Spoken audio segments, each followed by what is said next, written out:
Muito boa tarde a você que acompanha o Infomoney TV. Meu nome é Marcos Mortari, sou jornalista de política e mercados aqui do Infomoney e hoje temos um entrevistado especial. É Pércio Arida, que é coordenador da campanha, do plano econômico da campanha de Geraldo Alckmin para a presidência pelo PSDB. Ele é economista, foi presidente do Banco Central, foi presidente também do BNDES, as duas funções durante a gestão de Fernando Henrique Cardoso e é um dos pais aí, idealizadores do Plano Real. Pércio, muito obrigado pela participação nesse programa, é um prazer recebê-lo aqui. Prazer é todo meu, Marcos, muito obrigado, inclusive pela oportunidade de compartilhar com todos as ideias básicas do governo, do programa de governo Alckmin. Pércio, eu sei que o senhor esteve no programa Painel WW na última semana para tratar da questão da greve dos caminhoneiros. Sim. Tivemos novos acontecimentos envolvendo essa questão macro, então é inevitável que eu trate desse tema, acho que nesse início de programa. O primeiro ponto que eu queria tratar é esse cenário da greve divide muito a sociedade brasileira, colocou um ingrediente novo nesse xadrez eleitoral nesse momento, que estava todo mundo olhando para as convenções partidárias que aconteceram lá na frente, as alianças, como iam se delinear, e isso, de alguma forma, expõe uma indisposição da sociedade com elevação de imposto, mas também uma determinação, uma vontade de querer manutenção de direitos. Como equacionar esse cenário no ambiente de crise fiscal e com esse ambiente de polarização política muito forte? Como que você vê a greve dos caminhoneiros afetando o cenário eleitoral nesse ponto de vista? A questão é complexa. No programa do William Vac, eu enfatizei o fato que, tendo morado quase 10 anos no exterior, entre Estados Unidos e Grã-Bretanha, eu posso afirmar o seguinte: inexiste a possibilidade de alguém bloquear estradas em qualquer país civilizado. Bloquear a estrada, independente da motivação, é violar um preceito constitucional, que é a liberdade de ir e vir. É inconcebível que o Brasil tenha esse grau de complacência com bloqueio de estradas ou de ruas. Isso vale para MST como vale para caminhoneiros. Então o Brasil tem uma trajetória de complacência que é inadmissível em qualquer país civilizado. Do ponto de vista do que está acontecendo de lá para cá, é mais um capítulo desse final melancólico de governo Temer, que é um governo eleito, mas não foi legítimo. Começou já com uma concessão corporativista. Lembro que o primeiro ato do governo Temer foi aumentar o salário de funcionalismo, sob o pretexto de que algo havia sido prometido durante o governo Dilma. Aumentou o salário de funcionalismo, agravou o problema do déficit. Depois teve o erro de fazer o teto de gastos, ao invés de fazer a reforma da Previdência de partida. Quando teve das denúncias, o que se viu, para se preservar diante das duas denúncias, foi de novo uma enorme concessões e barganhas para corporações, para pedidos de deputados, senadores, agravando o déficit público. Agora tem mais um capítulo. Essa conta todos nós vamos pagar, porque essa conta é parte de diminuição de subsídios, parte a volta da antiga conta petróleo através de uma conta gráfica que é a dívida do Tesouro para com a Petrobras. Todos nós vamos pagar essa conta. Pércio, nesse ambiente, a gente percebe muitas respostas fáceis que começam a aparecer. Um populismo que começa a ganhar força durante o cenário eleitoral, ainda mais no ambiente polarizado, como a gente colocou na questão anterior. Como evitar isso e ter um êxito numa campanha eleitoral, evitando essa questão de estelionato eleitoral, de prometer uma coisa e fazer outra durante a gestão? Como ser transparente com uma pauta, por exemplo, como ajustes que são complexos e não são muito bem aceitos por boa parte da sociedade? Olha, eu acho que o Brasil tem que enfrentar com maturidade as suas questões. É claro que sempre há tentação de muitos candidatos fazerem retóricas populistas. Alckmin não vai fazer uma retórica populista. Nós precisamos fazer um ajuste fiscal difícil, restaurar o tripé macroeconômico. Isso envolve o atual déficit, que já era grande, agora vai ficar maior ainda, para superávit. A meta é zerar o déficit em até 2 anos e chegar num superávit de 2,5% do PIB ao final de 4 anos. É o que é necessário para estabilizar a dívida pública. Nós não podemos continuar uma trajetória de desequilíbrio de dívida pública. Isso vai ser o 6º ano consecutivo de déficit público.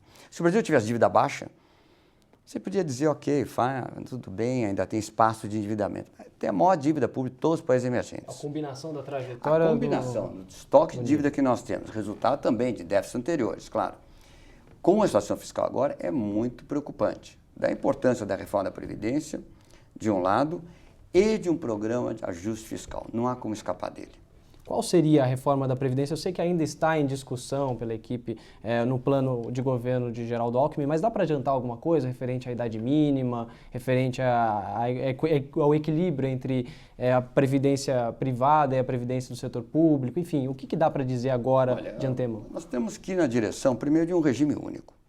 Ter um critério para todos os brasileiros e não 2 regimes. Primeira coisa.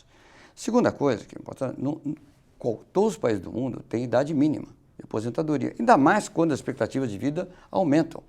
O Brasil precisa ir na direção da idade mínima, sim. O ideal, se eu estivesse dando aula aqui, seria o seguinte, transforma toda a contribuição do INSS em capitalização, em vez de contribuir para o INSS, deposita na conta individual de cada pessoa. E é claro que capitalização com contribuição definida é o sistema correto para o Brasil. Só que nós não temos condição de fazer esta transformação, que para você zerar as contribuições do INSS hoje e passar para o sistema de capitalização, nós precisaríamos ter um superávit orçamentário. Já estamos com enorme déficit. Então, infelizmente, a opção de capitalização, que é tão boa do ponto de vista conceitual, ela não é factível para nós nesse momento. Para nós, é necessário enfrentar o problema. Enfrentar o problema envolve idade mínima, aumento de contribuição. Não tem mágica que evite passar por essas duas características. O tempo de contribuição e o valor também, o percentual? Não? Tempo de contribuição, idade mínima e valor da contribuição. Uhum. E aí equilibrado o sistema privado e público claro, mesmo. Claro. O objetivo é equilibrar. Uhum. O Geraldo, na entrevista para a Folha de São Paulo, UOL e o SBT recente, agora na sabatina, disse que tiraria os militares deste sistema específico. Como que seria a discussão dos militares? Olha, essa é uma discussão que ainda está sendo elaborada, mas vamos observar assim, no mundo inteiro, militares têm um regime especial de aposentadoria. E eu sempre parto do princípio seguinte, não vamos inventar a roda. Vê o que os outros estão fazendo direito, entende? E segue. Porque tem razões para que isso aconteça. O caso dos militares é um exemplo. Outro ponto do plano aí, das 4 grandes reformas que o programa de vocês está tratando, é a reforma tributária. Tem alguns dados aqui, até da Anfip e da Fenafisco, que, por exemplo, o imposto de consumo no Brasil é 49,7%. Contra 32,4% na média da OCDE. É um tributo que incide muito sobre imposto e pouco sobre a renda. Essa é uma crítica que normalmente se faz. Não sei se o senhor concorda. Qual que é a tua avaliação sobre...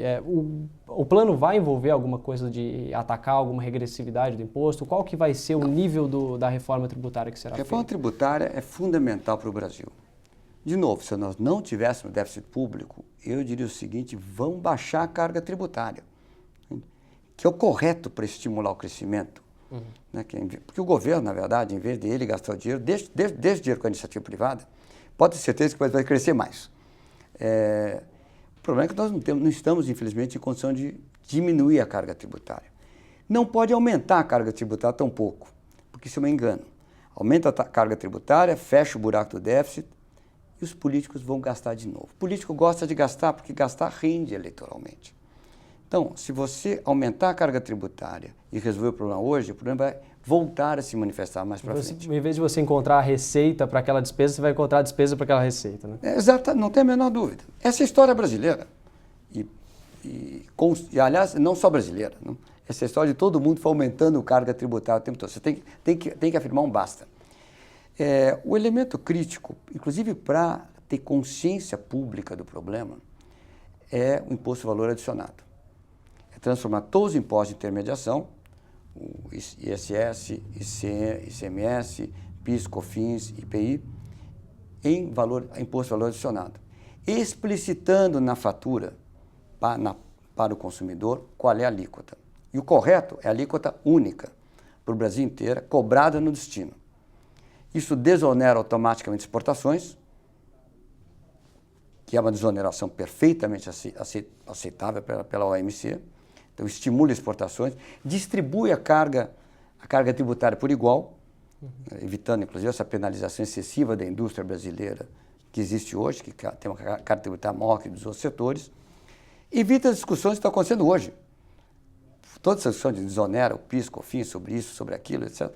PIS não PIS, COFINS, basicamente o PIS, COFINS incide, né? Essa discussão não existe no sistema que você tem valor adicionado. Então, eu acho que mover em direção ao valor adicionado diminui o contencioso tributário brasileiro, evita ter que ir para a Suprema Corte toda vez que tem um problema tributário, simplifica a vida das empresas. O Brasil gasta uma energia social pagando impostos enormes. Não é só que a nossa carga tributária é maior em todos os países emergentes, ela é complexa, ela demanda atenção, ela é confusa. Você tem que ir para um sistema com regra simples, clara e alíquota única, sem diferenciação no valor adicionado.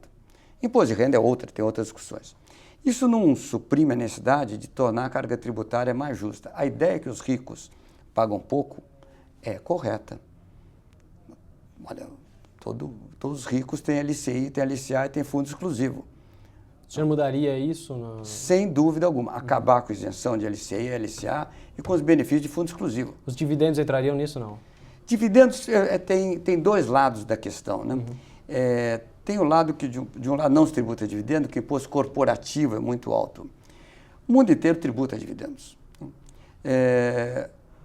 Se você tributar dividendos, tem que lembrar que tem que tributar dividendos para todo tipo de dividendos. Isso vai da empresa corporativa até o simples. A sociedade está disposta a fazer este movimento? Se até é um movimento correto, mas está disposta a fazer esse movimento? Mas o ponto é assim, o que eu não gosto, e acho que vai contra o princípio liberal básico, é desonerações ou onerações seletivas.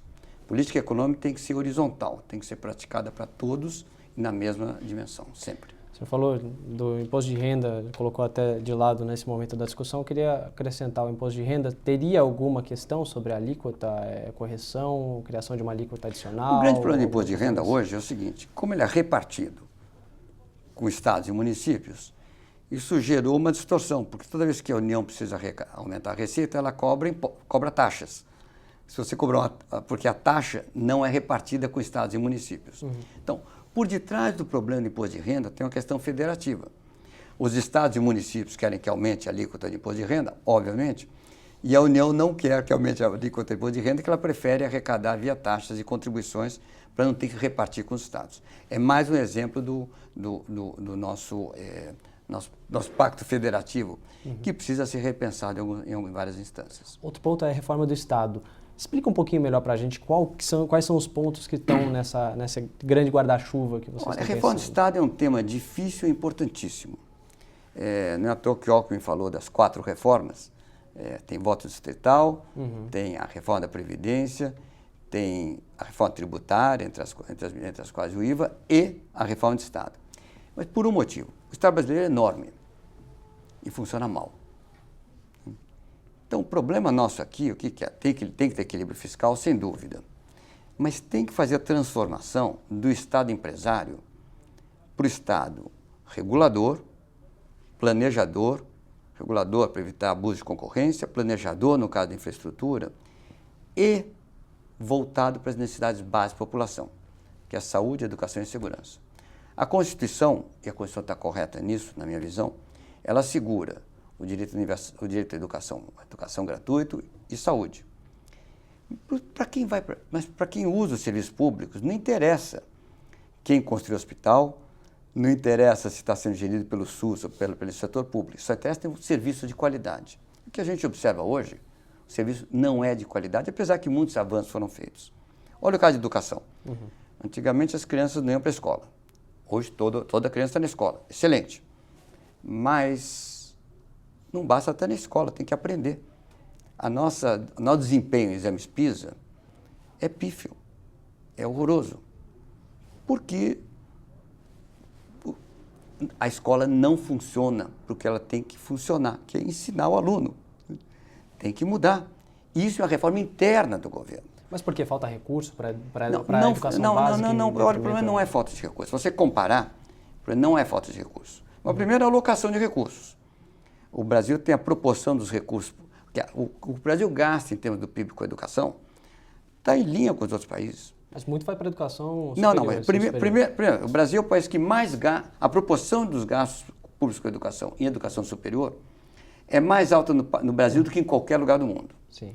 Quando, no fundo, o problema todo da igualdade de oportunidades, que é o que o Brasil precisa está na educação básica. Tem 40% de evasão antes do você chegar na idade de fazer vestibular. Quem não completou o ciclo de educação básica corretamente, aprendeu e teve um ensino que lhe faculta arrumar emprego, da importância do ensino técnico, não terá jamais as condições de ter uma vida decente no país. O princípio básico que tem que reger é o seguinte, é sempre a igualdade de oportunidades. E a igualdade de oportunidades faz isso fundamental e básico. Eu fiz isso, tem vários estudos que mostram que se nós melhorarmos 50 pontos no exame PISA, algo que na nossa estimativa dá para fazer em 8 anos,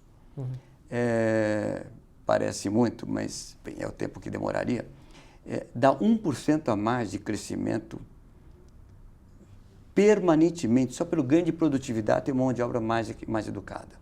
A reforma do Estado é fundamental. Mas o do IVA teria O IVA é mais difícil, porque o IVA, o conceito é neutro, né?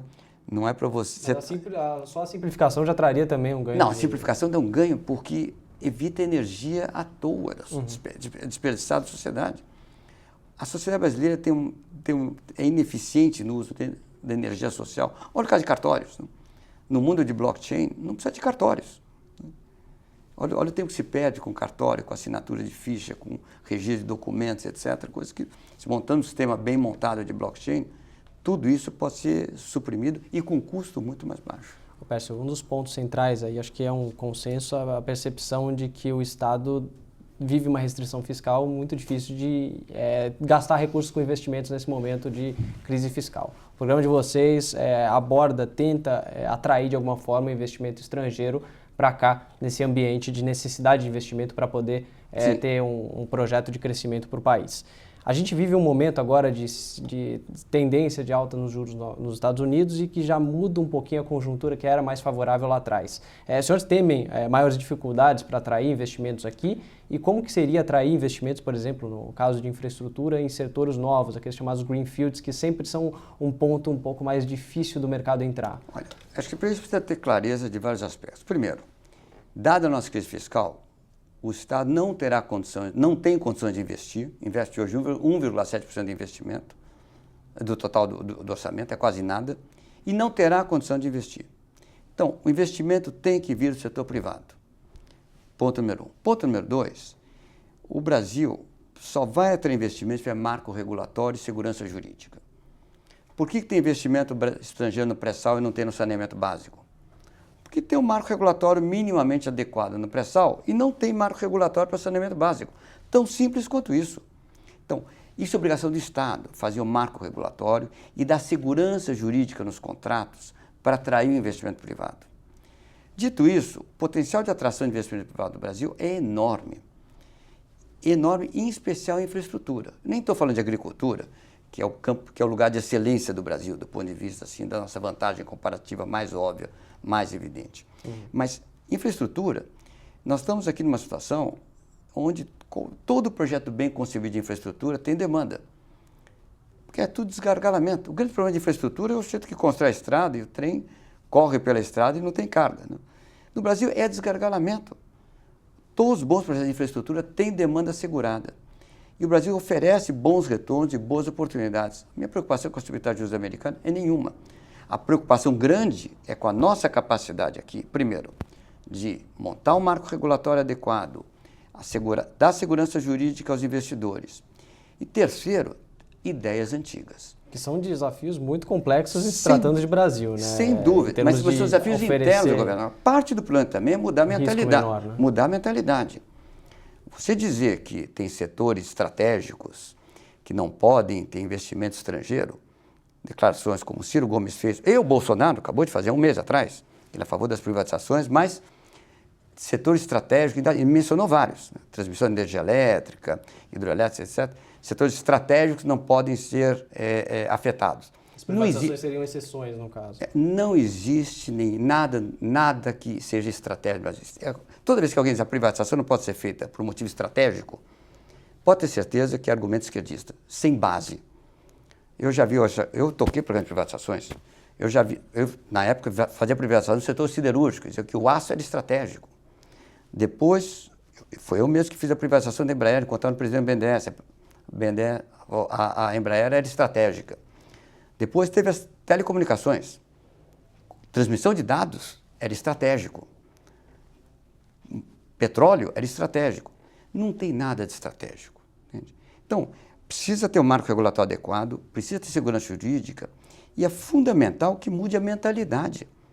Nós temos que atrair capital. Capital estrangeiro é tão bem-vindo quanto capital nacional. Tem que operar nas mesmas condições que opera, sobre as mesmas leis brasileiras, e nós temos que criar as condições de atraí-lo para todo o espectro de atividades da economia brasileira. Agora, Pércio, essa é uma agenda bastante ousada em se tratando aí, levando em consideração o plano político que temos, um Congresso extremamente fragmentado. Tudo indica que nas próximas eleições continuará muito fragmentado, com muitas dificuldades para o futuro presidente. O senhor fala muitas vezes de legitimidade, que as urnas vão trazer mais legitimidade ao presidente eleito, mas também ele não vai ter não vai ser aclamado, tudo indica, pelas pesquisas. Vai ser uma diferença muito pequena, os opositores e os brancos certamente vão somar mais votos do que o próprio eleito.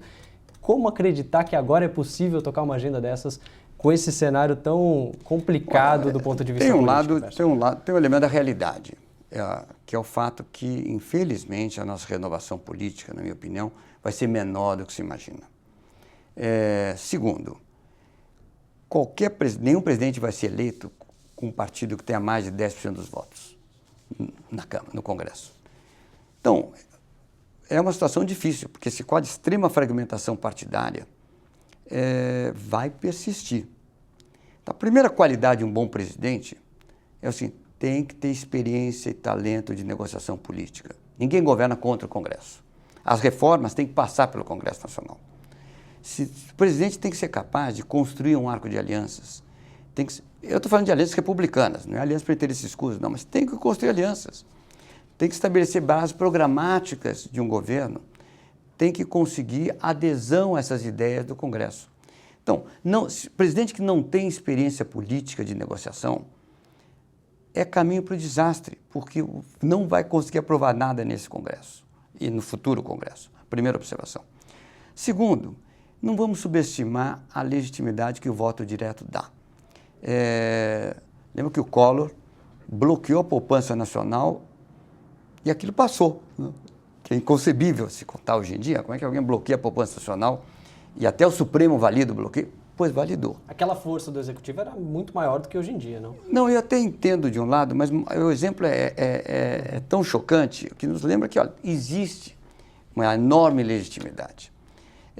Então, o que tem que fazer o presidente? Tem que ser um político capaz, experimentado, com experiência de negociação e diálogo político, para montar rapidamente uma coalizão e aprovar as reformas e usar o capital político que tem no máximo grau possível já na partida. Da importância de encaminhar as reformas constitucionais no primeiro dia.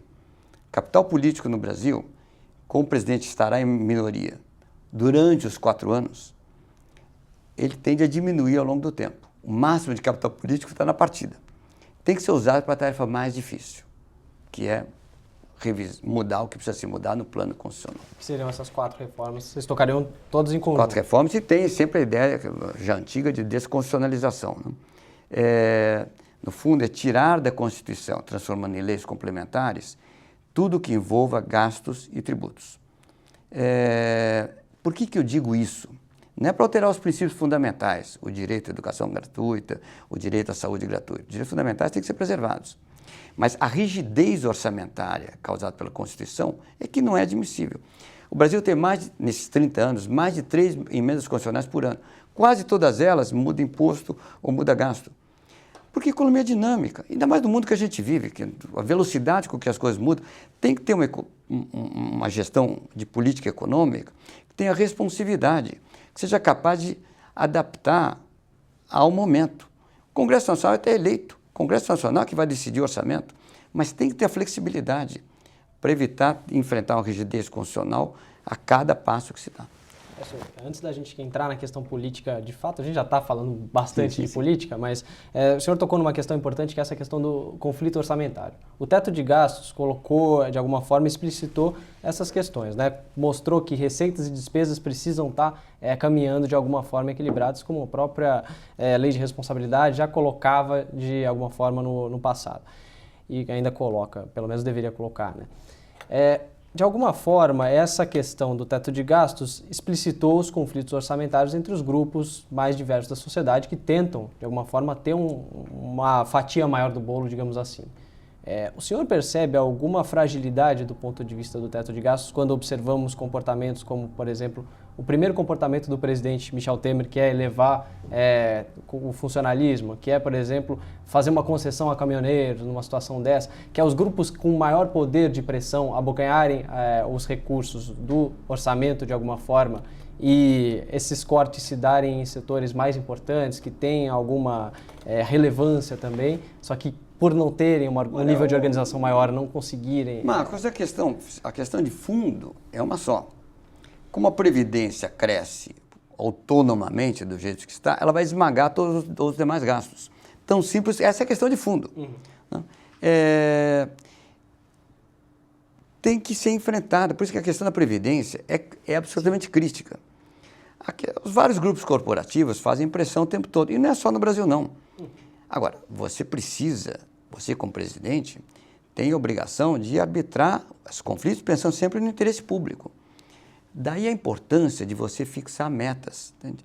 Tem que ter meta fiscal e tem que dizer, olha, é um momento difícil, tem que ser enfrentado. Mas a maneira certa de enfrentar é criando as condições para enfrentá-la.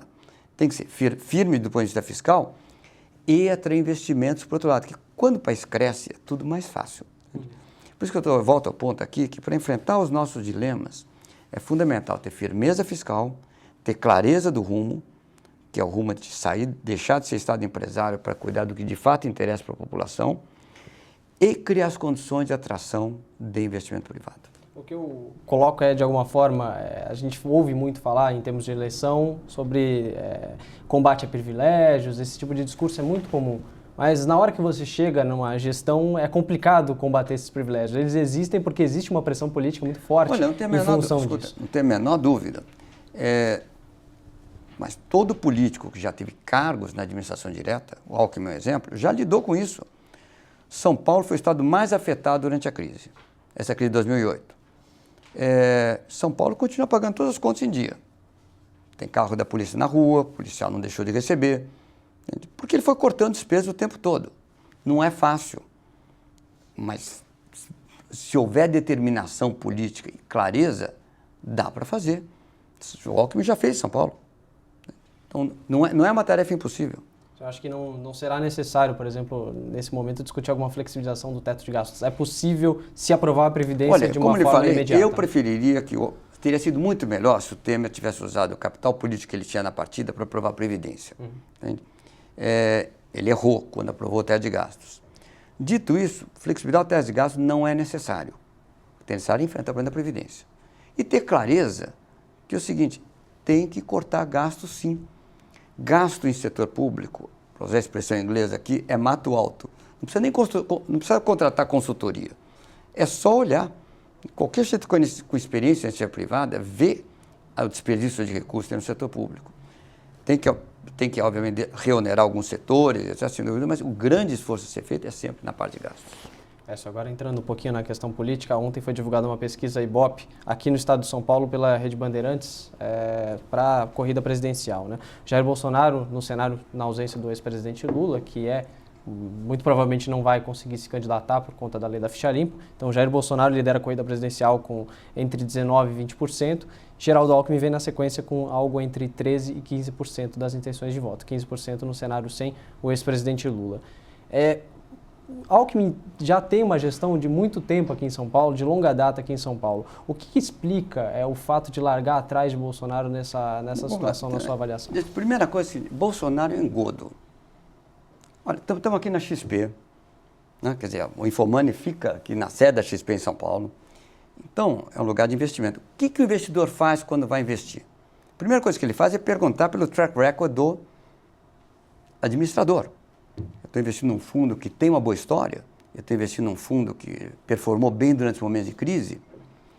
Vamos olhar o track record do Bolsonaro. Bolsonaro votou contra o Plano Real.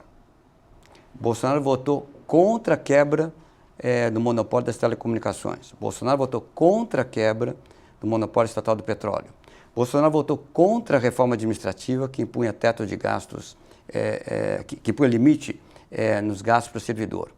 Bolsonaro votou a favor de regime especial de aposentadoria para deputados e senadores. E há menos de um mês atrás, ele e o filho dele, a família Bolsonaro, votaram contra o cadastro positivo. Há menos de um mês atrás, junto com o PSOL e o PT. Ele é estatizante, sempre se declarou estatizante, o track record é de estatizante, sempre foi estatizante. As pessoas se enganam. As pessoas acham que o Bolsonaro estava andando na estrada de Damasco, teve uma iluminação divina e se tornou liberal porque conversou com Paulo Guedes. Lê do engano. Bolsonaro é um engodo. Ele é tão estatizante quanto a esquerda. Que as pessoas não olhem o track record dele. Então, eu estou dizendo isso com ênfase, porque tem a esquerda é o que é. A esquerda você sabe o que é. Não tem engano na esquerda. A esquerda não está querendo enganar ninguém. Quando a esquerda diz, sou contra a privatização da Eletrobras, quando a esquerda diz, vou pôr um teto para pagamento de dívida, quando a esquerda diz, olha, vou pegar de volta todos os postos de petróleo que foram vendidos pela iniciativa privada, a esquerda está dizendo a que veio. Quem engana é o Bolsonaro. Essa plataforma liberal do Bolsonaro engana. Tem gente que diz, é verdade, mas olha, chegando lá o Paulo Guedes vai dominar o Bolsonaro. Né? É o mesmo engano. Assim, todo mundo achava que o Levi, pelo Levi, iria fazer uma boa política econômica apesar da Dilma. O que aconteceu? O Levi foi embora.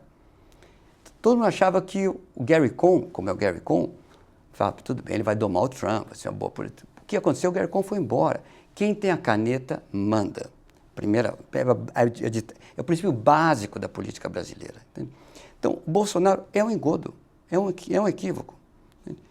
Paulo Guedes, olha, é meu amigo, adoro Paulo Guedes, mas é um economista conceitual. Ele nunca teve cargo no setor público. Ele é um pregador do liberalismo. Nota 10 para ele. Mas ele criou uma narrativa que cai bem com os eleitores do Bolsonaro, que é o seguinte, olha, é tudo social-democracia, por isso que o Brasil não der certo, PSDB e PT é tudo igual, é tudo social-democracia. Na hora que os liberais, ou seja, na hora que eu Paulo Guedes, fui ministro da Fazenda, os liberais chegar no poder, que vai ser tudo diferente. Narrativa errada. Você acha que o Armínio Fraga não é liberal? Você acha que o Gustavo Franco não é liberal? Você acha que o Ila não é liberal? Você acha que o Pedro Malan não é liberal? Você acha que o Marcos Lisboa não é liberal? Só para dar exemplos, entre outros. Você acha que o Edmar Baixa não é liberal? Que o André Lara Rezende não é liberal? Que eu não sou liberal? Aliás, eu sou liberal por inteiro. Eu não sou liberal pela metade, porque eu sou liberal na economia e nos costumes. Né? Então, não é verdade. Essa narrativa que os liberais nunca chegaram lá, que é tudo social-democrata no sentido de expandir o Estado e tal, está errada. O caminho do Brasil é um caminho difícil.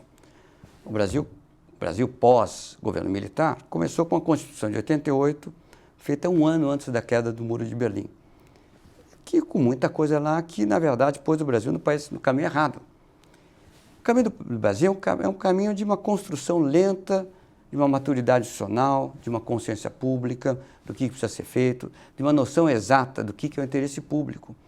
É um processo lento. Nosso caminho não é o caminho dos Chicago Boys, no Chile, mano militare, impondo à força as reformas e matando todos os dissidentes em campos de futebol, como fez Pinochet. Não é esse o caminho. Nosso caminho é um caminho democrático. É um caminho com idas e vindas, é um caminho difícil, é um caminho com sobressaltos, sem dúvida. Mas, se você olhar, o Brasil foi avançando. Ele teve um enorme retrocesso nos anos do PT, mas o que se conseguiu nos anos FHC foi extraordinário. A inflação é 2.500% ao ano, foi para um dígito. Se montou, foram quando as privatizações tomaram impulso, se quebraram os monopólios do petróleo e das telecomunicações. Foi quando, na verdade, se criou essa institucionalidade básica do tripé macroeconômico, quando se aprovou a lei de responsabilidade fiscal. Previdência, infelizmente, Fernando Henrique não conseguiu aprovar. Né? Aliás, o Bolsonaro votou contra também, na Previdência, a aprovação da Previdência. Então, o Brasil teve um período de retrocesso nas privatizações e, particularmente, durante o governo Dilma, na ideia dos subsídios, as isenções tributárias, tarifárias para os amigos do rei. Tem enormes desafios a serem feitos à frente. Esse é um processo lento de construção de um país mais democrático e mais justo. Ô, Pércio, essa pesquisa não preocupa de alguma forma a campanha do PSDB no sentido de ser o estado do governador? Aí a gente até conversou, entrevistou o Paulo Guedes há um tempo atrás, na semana passada, ele disse, até usou essas palavras, né, Alckmin seria irrelevante, enfim. Há um receio de ter uma irrelevância para o eleitorado, ter dificuldade de conquistar um eleitorado durante essa corrida até outubro? Olha, ele falou que o Alckmin é relevante, eu diria que o Bolsonaro é Marine Le Pen brasileira, entende? Dá a impressão que vai chegar lá e não chega. Está muito longe ainda da eleição. Se você olhar o que as pesquisas de opinião pública diriam sobre quem vai chegar lá 6 meses antes das eleições, o grau de acerto é muito baixo. Olha o passado. Entende? Porque os movimentos de opinião pública mudam. O Brasil hoje discute pouco as eleições e discute pouco até a Copa. Surpreendentemente, vai começar daqui a 16 dias. Uhum. Essa eleição vai ser diferente. É uma eleição curta, pós-Copa, 35 dias de campanha, vai ter uma dinâmica muito diferente das anteriores. Né? Tem muita coisa para acontecer até lá.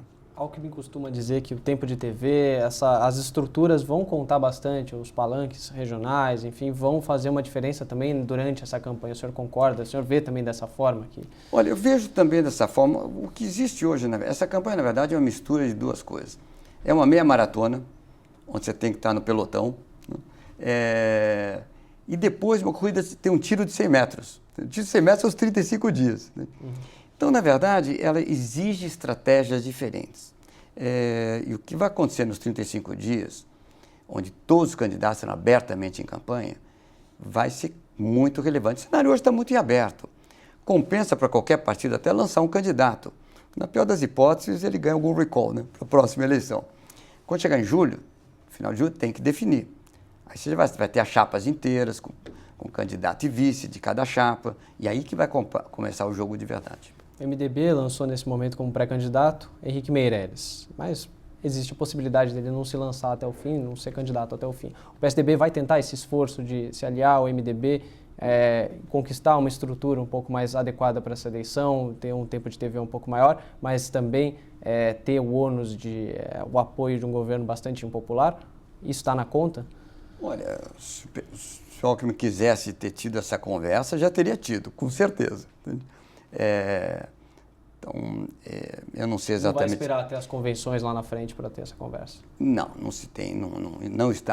A ideia de se aliar ao governo Temer está fora de cogitação. Ao MDB?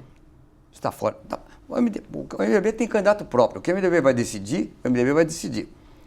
O Alckmin já definiu o caminho ao não fazer aliança e o MDB já definiu o caminho dele ao lançar um candidato próprio. É isso tudo que pode dizer no momento. O senhor não vê a possibilidade de uma, uma convergência? Não vejo essa possibilidade, não. Outro ponto aí, acho que dessa relação toda é a avaliação do governo Temer. Eu acho que é um ponto importante, porque o PSDB de alguma forma também participou dessa coalizão para impeachment da presidente Dilma Rousseff, enfim. Como que o senhor avalia os pontos econômicos? O senhor falou um pouco da questão do teto de gastos, que foi uma iniciativa tomada de maneira precoce, deveria ter adotado a reforma da Previdência antes, como você colocou. Como que o senhor avalia, de um modo geral, a gestão Temer no plano econômico? Olha, 2 aspectos aqui. A posição do Alckmin foi sempre de apoiar as reformas, mas que o PSDB não deveria ter tido nenhum cargo no governo Temer. Porque é um governo do MDB. Quem foi eleito foi uma plataforma conjunta PT e o antigo PMDB. Essa é a chapa que foi eleita. Então, argumentos, nós temos que apoiar as reformas, sempre votar de forma responsável pelas reformas, mas não participar do governo. Infelizmente, não foi a posição que o PSDB teve algumas pessoas no governo indicadas pelo PSDB.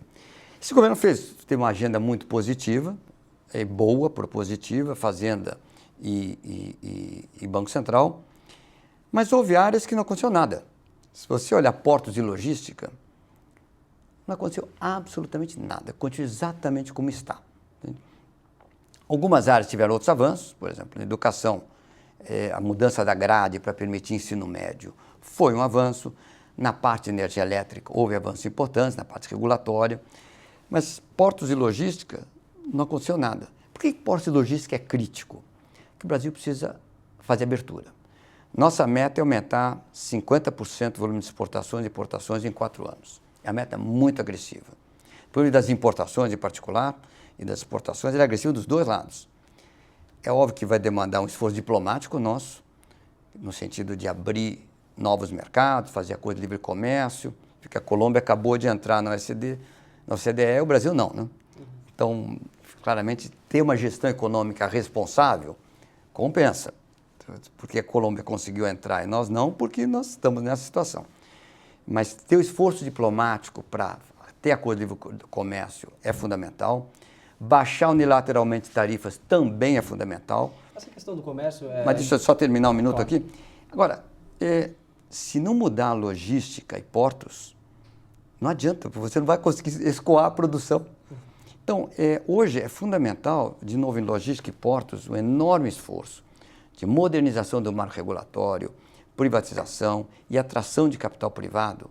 Caso contrário, a meta de conseguir abertura comercial não se materializa. No nosso plano de longo prazo, tem mais 1% a ser buscado de ganho, de crescimento, via abertura comercial. Essa questão dos acordos comerciais, a gente percebe que a Europa tem uma resistência aos produtos agrícolas brasileiros, já historicamente. O Brasil deve tentar esse acordo comercial, mesmo com essa resistência europeia, a abrir nesse setor de agricultura? Precisa ter clareza. A Europa tem alguma resistência, mas o grande problema é que ela quer abrir o setor automobilístico. E o Brasil é que tem resistência. O Brasil é que está refém. Todos os programas automobilísticos, de proteção, etc., na verdade, são programas que protegem a indústria brasileira de automóveis, que aliás é toda estrangeira, as impede de integrar nas cadeias internacionais de valor e prejudica a população, porque os carros brasileiros são muito mais caros que deveriam ser. Na prática, o problema, eu acho, está menos na comunidade europeia na resistência à agricultura e mais na posição brasileira de tentar defender a indústria automobilística. Nós somos a favor da abertura. A abertura tem que abrir espaço, porque nós somos competitivos, tem que abrir espaço para a agricultura lá fora. Claramente, tem um enorme espaço. O Brasil é um exemplo para o mundo em biodiversidade, em uma agricultura responsável, uma agricultura que integra a tecnologia. Porque essa distinção de agricultura, primário, secundário, terciário, é tudo coisas velhas. A agricultura hoje é uma agricultura de precisão. Ela integra a tecnologia, ela é feita com equipamento, ela tem interação com a indústria. Agora, por outro lado, nós temos que abrir a nossa economia sim. Tem que abrir a indústria automobilística, abrir a indústria financeira, tem que deixar livremente competir, os bancos estrangeiros competirem no Brasil. Essa agenda de abertura tem que ser feita. A gente culpa muito, os outros têm barreiras. O problema é o seguinte, boa parte dos casos, o problema está dentro de casa, não está nos outros. E esse é um exemplo deles. Pércio, já agradecendo a sua presença aqui, eu vou entrar nas últimas duas questões. Uma, o governador Geraldo Alckmin tocou na ideia de dobrar a renda do brasileiro durante a possível gestão, caso eleito. Em quanto tempo isso aconteceria e qual seria o plano para conduzir isso? São essas 4 reformas que já, por si, conseguiriam chegar a esse ponto? Estamos falando aqui, de novo, Infomoney, sede da XP. Qualquer investidor tem a máquina de calcular, dobrar a renda, fala, bem, se crescer 4,5% ao ano, vai demorar 16 anos. Então, você está falando de um programa de muito longo prazo. Mas por que, de onde vier essa ideia? Você tem que fazer uma engenharia reversa. Se eu quiser ter um crescimento sustentado de 4,5%, 5% ao ano, como é que faz? Obviamente, tem um lado do mundo externo, tem momentos do mundo externo mais favoráveis, menos favoráveis, mas como é que nós vamos aumentar a produtividade brasileira? Para conseguir chegar lá, como é que vai atrair capital? Então, quando você olha, vamos olhar as linhas básicas, demografia. Demografia basicamente é dada. O Brasil precisa abrir para a imigração. Todos os países do mundo têm imigração para gente qualificada, o fast track de imigração. O Brasil precisa ter. Está faltando programador no Brasil? Traz de fora. Olha quanto a gente podia ter trazido de talento de países que falam línguas latinas, Portugal, Espanha, etc., durante a crise de 2008, que não vieram para cá porque o Brasil acabou bem fechado para a imigração. Mas tem um pouco de talento de capital humano, mas tem muito capital físico, capital de fato monetário, tem que trazer investimento estrangeiro e brasileiro, não vem do Estado, e ganhar produtividade. Para ganhar produtividade, precisa fazer abertura, precisa reformar a educação, precisa fazer reforma do Estado. Então, você precisa ter solidez fiscal. A ideia é a engenharia reversa. Se eu quiser ter esta taxa de crescimento, como é que eu faço? Daí você fixa as outras metas. 50 pontos no PISA, dá para fazer 8 anos. mais 50% de exportações e importações, 4 a 6 anos, dá para fazer. Então você vai fixando as várias metas intermediárias, digamos assim, para chegar à condição de um país que consegue crescer. É crescendo que gera empregos, é crescendo que se amplia oportunidades. Entende? Então a ideia de duplicar renda, que parece, bom, uma coisa para 16 anos, o Brasil está tão incerto, a gente não sabe nem o dia de amanhã. É verdade, o Brasil é incerto, mas é muito importante que você pense onde está o gargalo. O gargalo está em produtividade e atrair capital. Como é que faz para aumentar? Pércio, última questão. O PSDB viveu um momento difícil para alguns economistas que são históricos no partido. Muitos deixaram o partido por alguma desilusão, alguma percepção de que os escândalos de corrupção recente envolvendo alguns quadros do partido foram negativos, o comportamento do partido com relação a algumas posições de reformas que são bandeiras históricas do partido. O partido se afastou em algum momento durante esse último governo, essa última gestão. O que o fez ficar no partido, tendo em vista essa decisão de outros colegas, amigos seus de muito tempo? Olha, deixa claro, os problemas do PSDB são públicos. Né? Eu não sou filiado ao PSDB, nunca fui. Mas você está numa campanha... Não, eu nunca fui. Eu não sou político, não quero fazer política partidária, não quero me envolver em política partidária. Uma outra vez que eu me envolvi em política partidária, acabei até me arrependendo. Então, não é do meu feitio e jamais será. Eu acho que o Brasil está numa situação extraordinariamente difícil, precisa de um presidente que seja um presidente honesto, que tenha capacidade de negociação política, tem experiência de gestão fiscal, tem experiência crítica. Entende? E tem ideias claras. Eu acho que o Geraldo Alckmin preenche esses requisitos. Eu me dou bem com ele, gosto dele. Estou um pouco na posição até do Armínio Fraga, que falou o seguinte, olha, eu não votaria, eu apoio o Geraldo Alckmin não é nem pelo PSDB, é pelo Alckmin. Eu acho que o PSDB tem ótimos candidatos em outros lugares também. Tem um deputado extraordinário, que é o Betinho Gomes. Você tem o Ferraço. Se você olhar todas as reformas importantes, todas é relatoria do PSDB. Quem fez a reforma da TLP foi o Betinho Gomes como relatoria. Quem fez a reforma trabalhista no Brasil foi o Ferraço do PSDB. Quem fez essa reforma recente para terminar com o apagão da caneta, né, e possibilitar o setor público de ir para frente, foi a Anastasia, que aliás está na frente de todas as eleições de Minas. Então o PSDB tem quadros, tem história, e eu acho de longe a melhor alternativa para o país. Não é porque eu seja, como eu falei, filiado ao PSDB. Eu gosto do Alckmin, acho que tem excelentes quadros, o PSDB tem excelentes quadros, tem bons candidatos. E o momento do país é muito delicado.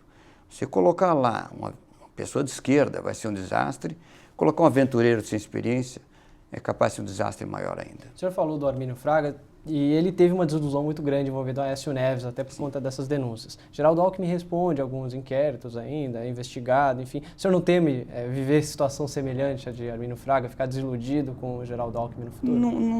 Não temo. Eu estou tranquilo em relação a isso. Eu entendo a posição do Armínio, eu próprio estive com ele, nós dois pressionamos juntos, junto com tantos outros, né?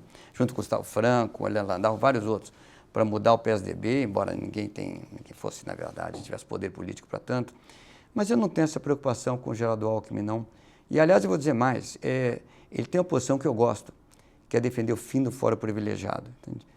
Foro privilegiado, terminar o foro privilegiado é algo fundamental para o Brasil para frente e poder a Lava Jato cumprir seu papel histórico. Pércio, muito obrigado pela sua participação no nosso programa. Acho que os esclarecimentos foram muito bons aí para o nosso leitor entender. Eu que lhe agradeço a oportunidade, agradeço a todos os que estão me enxergando aqui e espero que façam um bom voto na eleição de 2018. Obrigado, Pércio. Muito obrigado a vocês.